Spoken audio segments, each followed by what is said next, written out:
పశ్చిమ బెంగాల్లో ఇప్పుడు సువేందు అధికారి తీసుకుంటున్నటువంటి నిర్ణయాల వల్ల చాలామంది బోర్డర్ దాటి బంగ్లాదేశ్ వెళ్తున్నారు.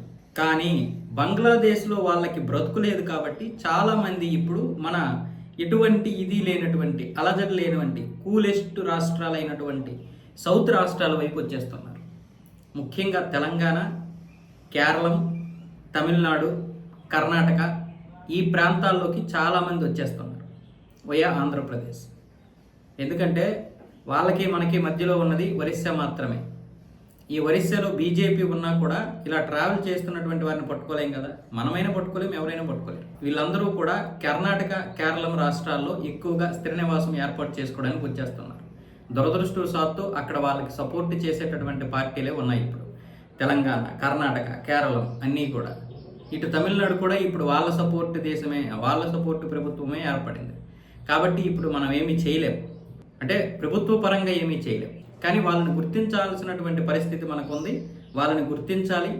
ఎందుకంటే ప్రతి రాష్ట్రంలో హిందువులు ఉన్నారు కాబట్టి ఈరోజు మనం వాళ్ళని అధికారికంగా ఎదుర్కోలేకపోయినా ప్రతి ఒక్కరూ కూడా దీని మీద ఫోకస్ చేయాలి.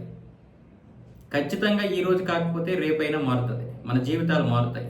ఎందుకంటే పశ్చిమ బెంగాల్ వదిలించుకుంటున్నటువంటి దరిద్రాన్ని ఇప్పుడు మళ్ళీ సౌత్ తగిలించుకుంటుంది.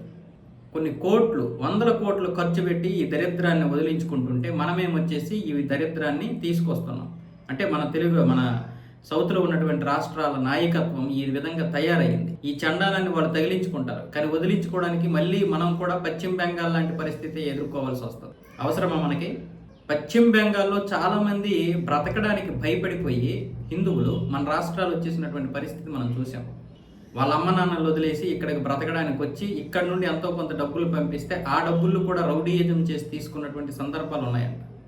అలాంటి పరిస్థితిని ఎదుర్కొన్నారు. పోనీ పూర్తిగా ఇక్కడికి వచ్చేస్తే అక్కడ ఉన్నటువంటి ఆస్తుల్ని వాళ్ళు కబ్జా చేసేవాళ్ళంట. పశ్చిమ బెంగాల్లో మమతా బేగం అధికారంలో ఉన్న మొన్నటి వరకు కూడా. సో అందుకే అక్కడ అంత పండగ చేసుకుంటున్నారు హిందువులు. కానీ రోహింగ్యాలు 80% బంగ్లాదేశ్ వెళ్ళిపోయినా 20% ఇక్కడికి వచ్చేస్తే చాలు ఆ దరిద్రం అంతా మళ్ళీ మనకు అంటుకోవడానికి.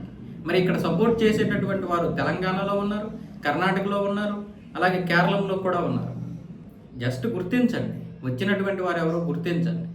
ఈరోజు కాకపోతే రేపైనా మన పరిస్థితులు మారుతాయి, అధికారం వస్తుంది. బీజేపీ కర్ణాటకలో ఖచ్చితంగా వస్తుంది నెక్స్ట్ ఇయర్, అందులో ఎటువంటి సందేహం లేదు. మరి తెలంగాణ పరిస్థితి ఏమో చెప్పలేము. తెలంగాణలో సరైనటువంటి నాయకులు సమన్వయం లేకుండా పోతుంది. లేకపోతే మంచి క్యాడర్ ఉంది తెలంగాణలో. సరే, అది పక్కన పెడదాం. కానీ మనం ఇప్పుడు వీళ్ళందరినీ చూసి చూడనట్లు వదిలేయకుండా ప్రతి దాన్ని కూడా పర్టికులర్గా మీరు గుర్తించండి. గుర్తించి వీలైనంత వరకు కంప్లైంట్లు చేయండి, లేదా హిందూ సంఘాలని అప్రోచ్ అవ్వండి. అది చాలా పెద్ద ప్రమాదం. మొదట్లో వాళ్ళు చాలా అమాయకంగా ఉంటారు, తర్వాత మనం మెడాయి పెట్టేసి కొరికి పారేస్తారు. ఈ దేశం పరిస్థితి అలా ఉంది ఇప్పుడు. ఎందుకు మనకి? ఇప్పుడు మనం వాళ్ళతో పోరాడగలిగితే ఆ వచ్చినటువంటి వారు కూడా బయటికి వెళ్ళిపోతారు. ఈ టైంలోనే వెళ్ళిపోయి ఆ బంగ్లాదేశ్లో ఏదో చేస్తారు వాళ్ళు. లేదంటే ఇప్పుడు వీళ్ళు ఇక్కడ హ్యాపీగా ఉన్నారని తెలిస్తే వెళ్ళిపోతున్నటువంటి వారు కూడా మళ్ళీ వెనక్కి వచ్చేసి మళ్ళీ ఇక్కడ స్థిర నివాసాలు ఏర్పరచుకుంటారు. మళ్ళీ మనం పోరాటం చేయాలా పశ్చిమ బెంగాల్ వాళ్ళలాగా? మనకి ఇంకా అవసరమా ఇది? ఒకటి సరిపోదు మనకి గుణపాఠం. అస్సాంను చూడలేదా మనము? పశ్చిమ బెంగాల్ను చూసాం కదా. వదిలించుకోవాలి కానీ తగిలించుకుంటారా? నాయకులకి ఎంత బుద్ధి ఉండదో నాకు అర్థం కాదు. ఎంతసేపు ఓట్లు రాజకీయం అంటారు, కానీ జరిగిన పరిణామాలు చూస్తున్నప్పుడు కూడా ఇంకా వాళ్ళని ఏ విధంగా తెచ్చుకుంటారు?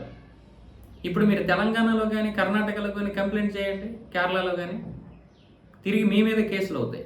అలాంటి పరిస్థితి ఉంది మన దగ్గర.